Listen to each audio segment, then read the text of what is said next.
In this last section, we'll look at some general communication tips, as well as a few specific to people with dementia, such as making choices, repetition, struggling to find a word, and seeing things that aren't really there. And finally, we'll look briefly at using life storybooks to support communication. The chances are that intuitively you are already adapting what you say and how you say it to accommodate the needs of your relative. Dementia may, to a greater or lesser extent, depending on the type, gradually affect language. That is, the ability to understand both the spoken and the written word and to express oneself. On top of that, having even mild memory difficulties can rob a person of context and thereby cause confusion and impact on understanding, as well as leading to those repetitive questions or comments. So in terms of general communication tips, the first one is simply to slow down a bit, try and be comfortable with pauses. What this is doing is just giving the person a little bit more time to think about what you've said and to come up with a response. And a quiet setting is usually helpful. Talking about one thing at a time rather than switching from one subject to another is also going to be easier for the person, and to express yourself as clearly as you can. And this point relates back to the impact of memory impairment on understanding. So try to prompt the recent memories that the person is going to need to make sense of what you're talking about. The next point is to try to avoid asking questions about recent times and recent happenings if you know that that's the sort of thing that your relative will struggle to answer.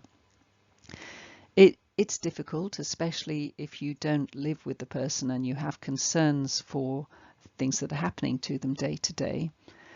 And on top of that, it's actually something that we do socially. When we meet up with people, we tend to say, you know, how are you? How was your weekend? How was your holiday? Have you seen any of our friends recently? That kind of thing. And so it requires quite a big change around in what we would otherwise regard as normal communication. This next point is around language. So the words we use, the way that we compose our sentences. It is the case in dementia that sometimes the less commonly used words can almost drop out of the memory, if you like. So if you're picking up on the fact that the person's struggling to understand, try and focus on using more everyday words and keeping your sentences short and grammatically simple, while of course trying to avoid the pitfall of sounding as if you're talking down to them or speaking to them like a child, which they'll soon pick up on.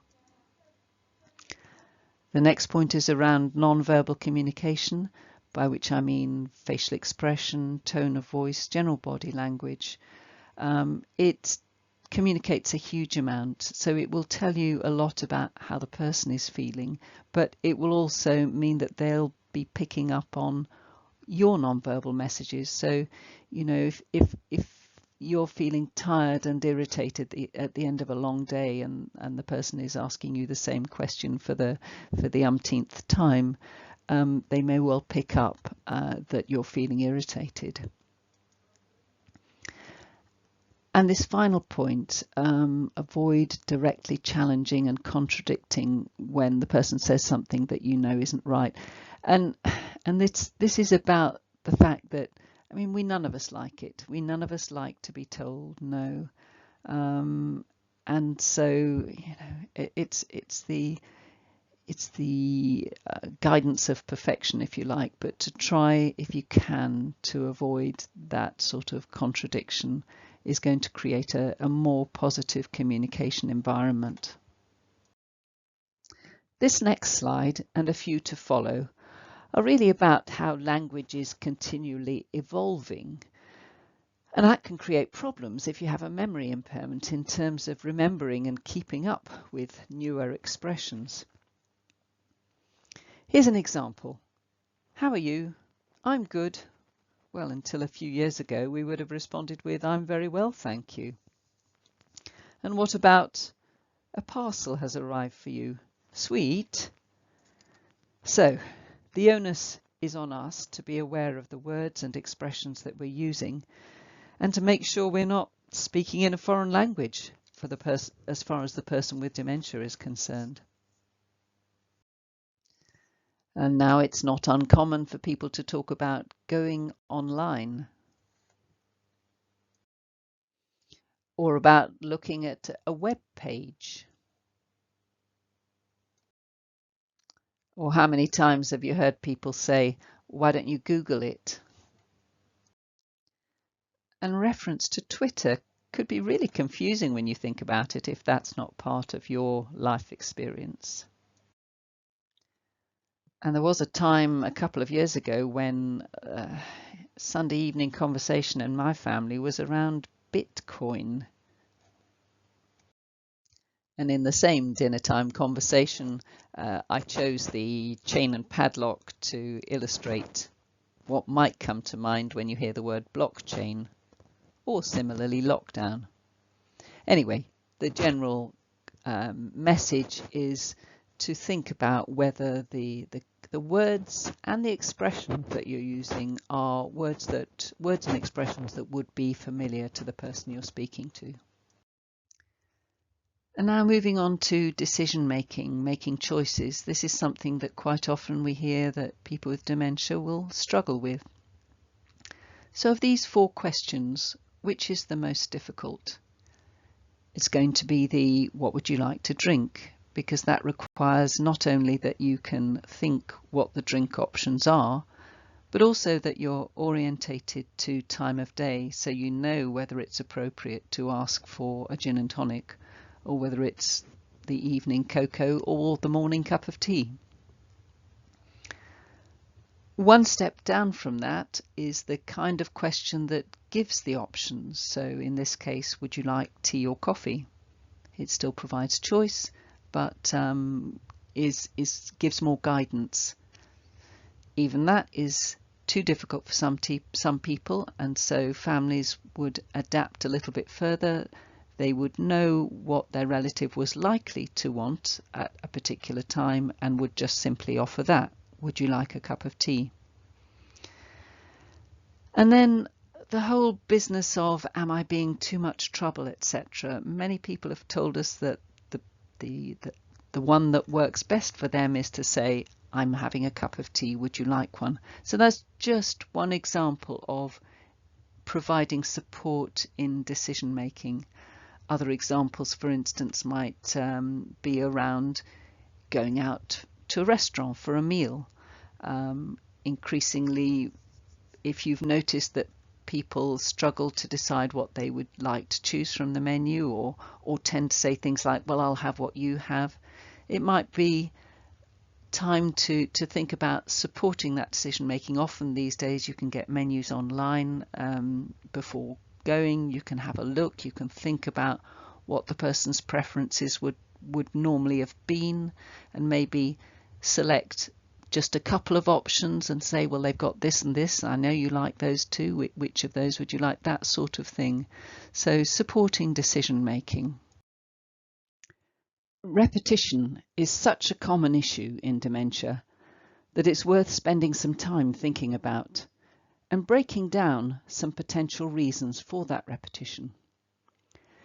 The first is simply that a thought comes into the person's mind, they can't remember having said it before, and so they say it again.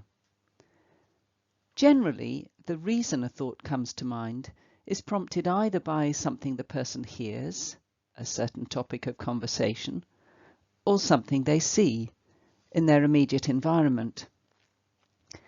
If you can predict a repetitive anecdote is coming up, you might be able to distract by switching the direction of the conversation. Or if someone is repetitive about things they're looking at, perhaps by introducing a variety of visual stimuli, that might help. For example, I can remember one lady who loved a set of famous faces cards, and these would really widen her repertoire of repetitive stories. Another big reason for repetitive questions is anxiety. So, you know, what time is my appointment? When is so-and-so coming? What time do I have to be ready? That kind of thing. So I suppose the two tips we might give around that, the first is around the use of memory aids. So all the kind of things we were talking about in the first part of this presentation, memory aids to help the person to remember when things are happening and what to do when, etc. The second point is one that many people have told us that they've found in order to give their relative peace of mind, they no longer inform them of things too far in advance of the event because they know that it will create that anxiety. So it's not only making it difficult for them to have to cope with these repetitive questions, but it's acknowledging that it's distressing for the person themselves. So working out what the best time is to let a person know about things that are happening in the future. And another reason that a person might be repetitive is that somehow they're feeling they're not getting their message across. Perhaps they're feeling upset about something, trying to say something. So again, to really listen, really try and tune into their feelings and respond to those if you can. One example I recall is of a gentleman who kept on telling us about himself and his past and how important he'd been, etc. And I think really he was feeling just the opposite, and he needed to be told how well he'd done and how much he'd achieved.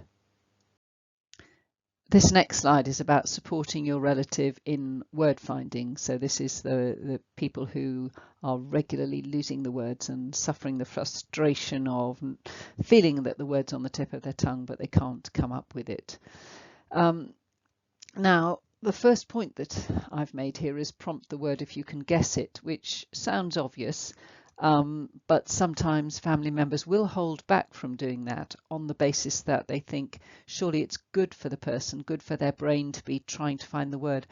And that's partially right. It is good if you're happy to do it and the person's happy to do it, to engage in kind of word generation exercises where you, for example, pick a category. You know, how many trees can you think of? There's oak, there's ash, there's holly, etc., etc.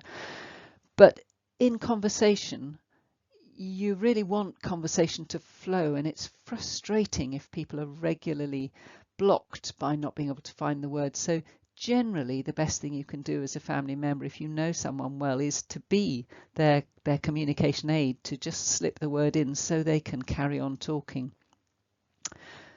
The second point is if you really can't guess the word but you're trying to get more clues, it's worth prompting, forget about the word, tell me a little bit more about it, because that often either gives you enough of a clue to be able to prompt the word, or it actually helps the person to trigger the word for themselves.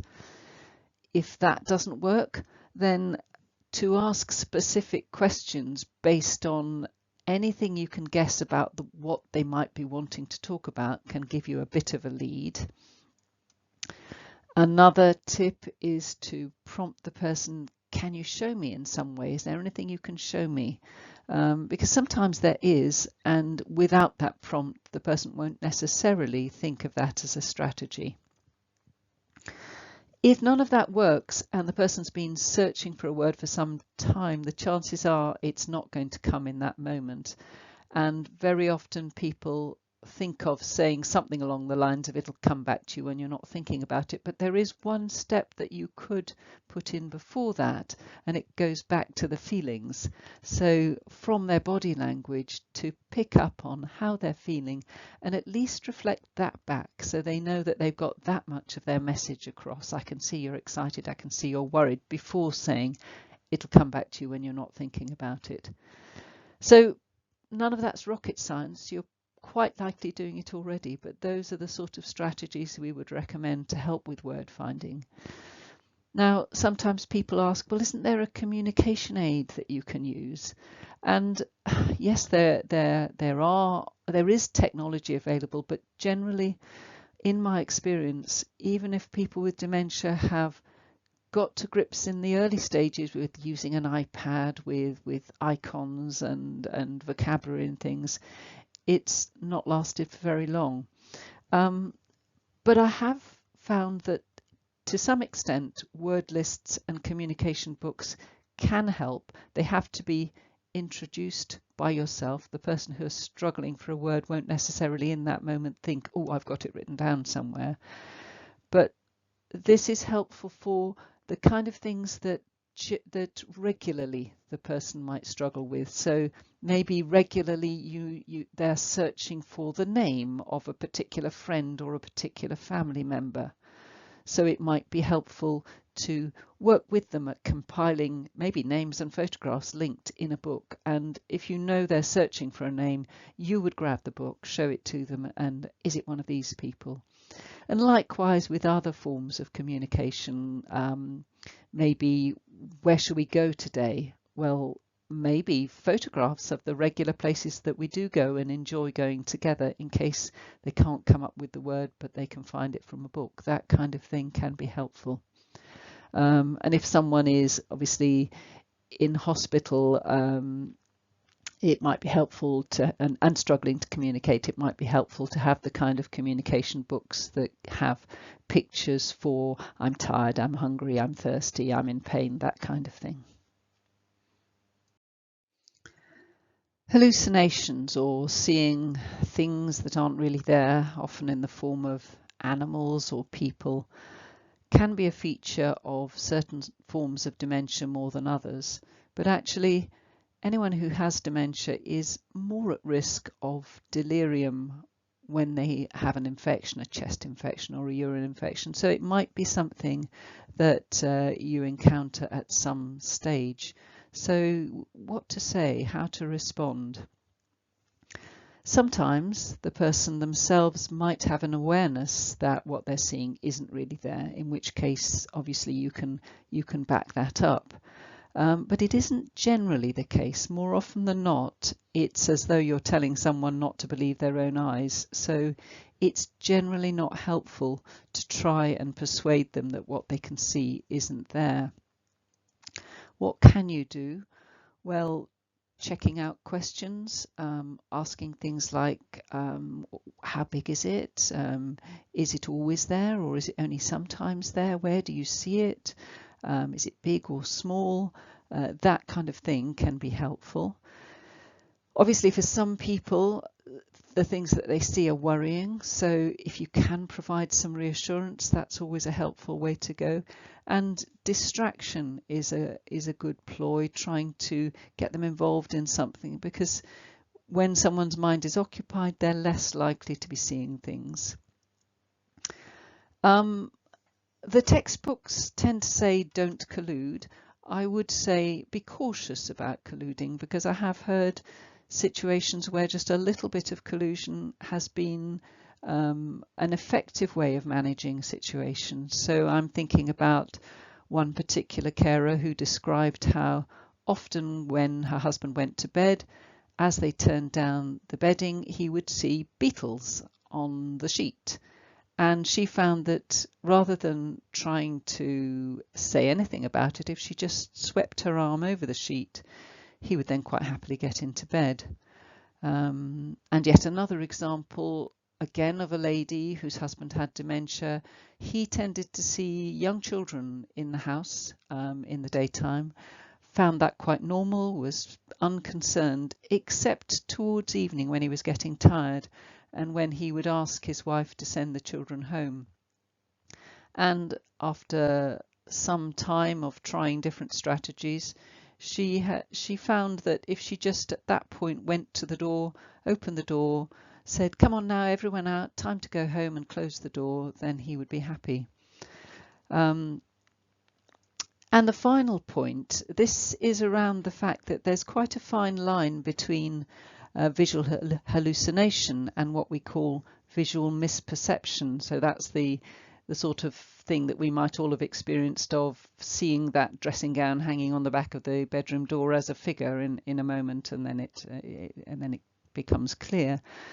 So sometimes by changing things in the environment, improving the lighting, changing, for example, I remember one lady who used to see children sitting on a particular sofa, and it was a patterned sofa, and when her son experimented with putting a plain throw over the patterned sofa, then she didn't see the children there anymore. So that kind of thing.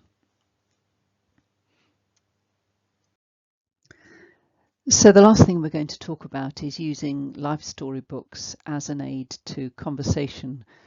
Going back to what we talked about right at the beginning, the image of the photograph album of memories, and the fact that the memories that are further back are more secure. But over time, as dementia progresses, even those longer term memories can become a little bit muddled, a little bit confused. And of course, our memories make up who we are. So anything we can do to help the person to hold on to their life story, their achievements, is really worth doing.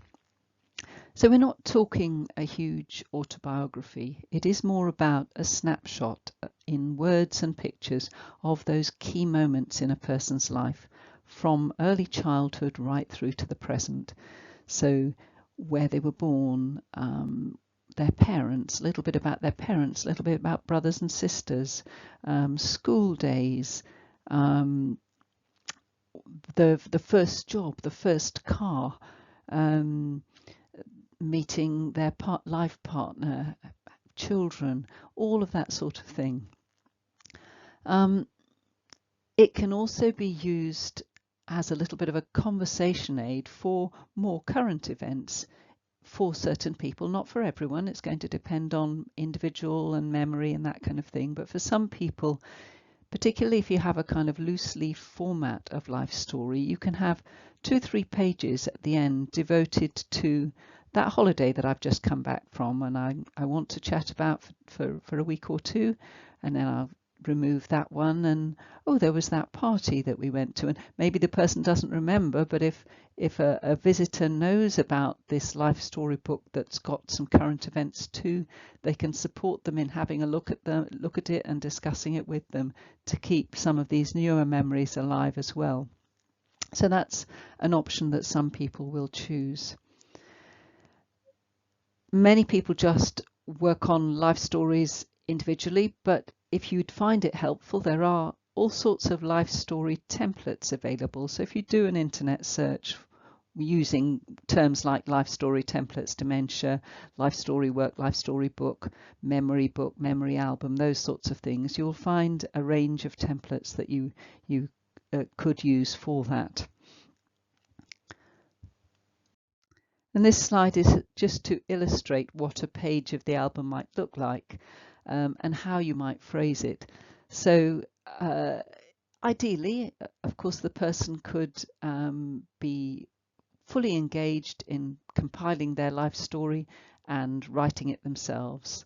Or if they're not able to do that, you would try and write it in the first person, so using their words, record what it is they want to remember. It is important, what they want to remember, because of course not all lives have been idyllic, not every memory is one that a person would want to revisit.